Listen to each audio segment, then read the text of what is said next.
चारधाम यात्रा 2024 को लेकर भक्तों में जबरदस्त उत्साह देखने को मिल रहा है। महज कुछ दिनों के भीतर ही यात्रा अपने चरम पर पहुंच गई है। चारों धामों में श्रद्धालुओं की संख्या तेजी से बढ़ रही है। बढ़ती भीड़ पर काबू पाना शासन प्रशासन के लिए भी चुनौती बनता जा रहा है।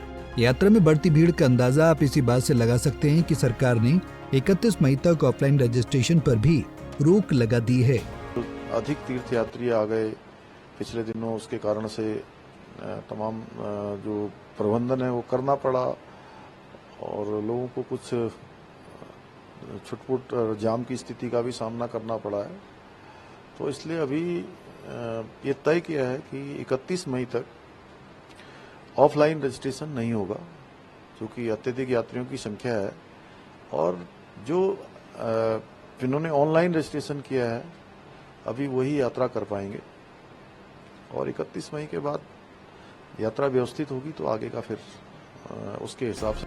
10 मई से शुरू हुई चारधाम यात्रा में अब तक 7 लाख से अधिक तीर्थयात्री दर्शन कर चुके हैं, जिसमें सबसे ज्यादा यात्रा भक्त बाबा केदार के दर पहुंचे हैं। इसके साथ साथ चारधाम यात्रा के लिए अब तक 30 लाख से अधिक तीर्थयात्री रजिस्ट्रेशन करा चुके हैं।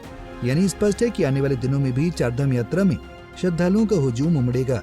यही वजह है कि इसको ध्यान में रखते हुए खुद सूबे के मुखिया पुष्कर सिंह धामी ने भी मोर्चा संभाल लिया है।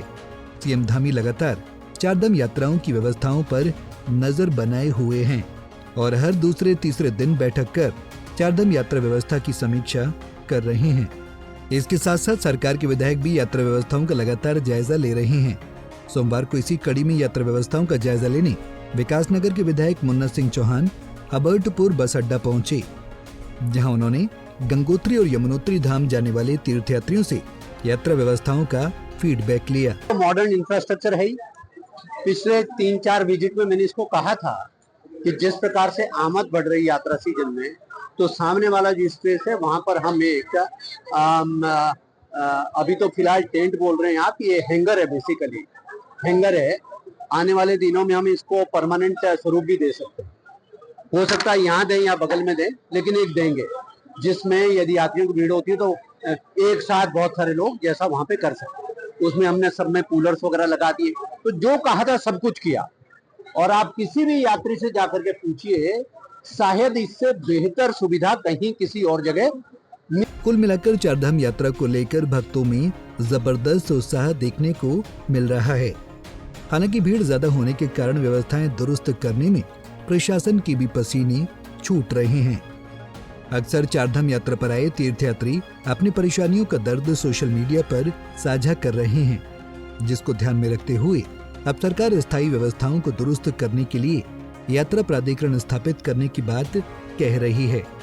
राज्य सरकार ने अधिकारियों को फील्ड में भेजने के साथ साथ दूसरे विकल्पों पर भी काम करना शुरू कर दिया है।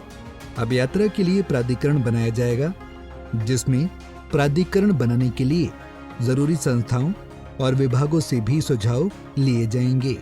इन सब के इतर बात अगर चारधाम यात्रा में श्रद्धालुओं की स्वास्थ्य व्यवस्थाओं को लेकर की जाए तो स्वास्थ्य विभाग का दावा है कि वो लगातार इसके लिए काम कर रहा है।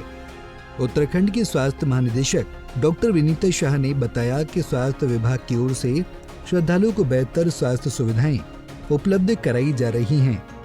सभी धामों में विशेष स्वास्थ्य केंद्र बनाए गए हैं, जहां 24 घंटे स्वास्थ्य सुविधाएं उपलब्ध कराई जा रही हैं।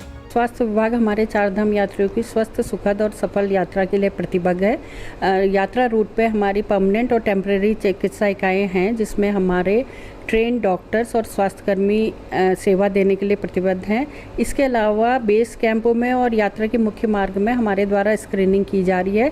लगभग अभी तक हमारे जितने कर्मियों द्वारा 1,10,000 आज की डेट में स्क्रीनिंग हो गई है, जिसमें लोगों की ब्लड प्रेशर की, शुगर की जांच की जा रही है और उन्हें प्रिकॉशन के बारे में बताया जा रहा है। लगभग हमारा टोटल मिला के 465 मेडिकल ऑफिसर्स हमारे लगे हुए हैं और इसके अलावा हमारे 80 स्पेशलिस्ट हैं, कुछ उस ज़िले के हैं और अन्य ज़िलों से भी, कुमाऊं से हमने स्पेशलिस्ट बुलाए हैं। इसके अलावा 337 पैरामेडिकल स्टाफ तैनात हैं ड्यूटी पे। पंजाब केसरी टीवी के लिए देहरादून से आशीष रमोला और विकास नगर से सतपाल धानिया की रिपोर्ट। हमसे जुड़े रहने के लिए हमारे YouTube चैनल को सब्सक्राइब करें और नई वीडियो की नोटिफिकेशन के लिए बेल आइकॉन को दबाएं।